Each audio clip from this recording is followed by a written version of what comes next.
那今天呢，我会跟大家讲一下咳嗽药该怎么选才能对症下药。很多人认为咳嗽是小病，他们只根据自己的经验来买咳嗽药。然而，对于哮喘的病患者，该如何选择正确的药物呢？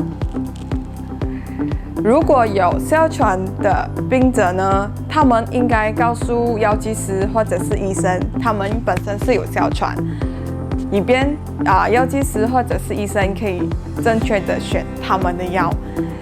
那对于这些哮喘的病者又有咳嗽，我们药剂师呢是会选择咳嗽药里面含有一种成分名叫Salbutamol。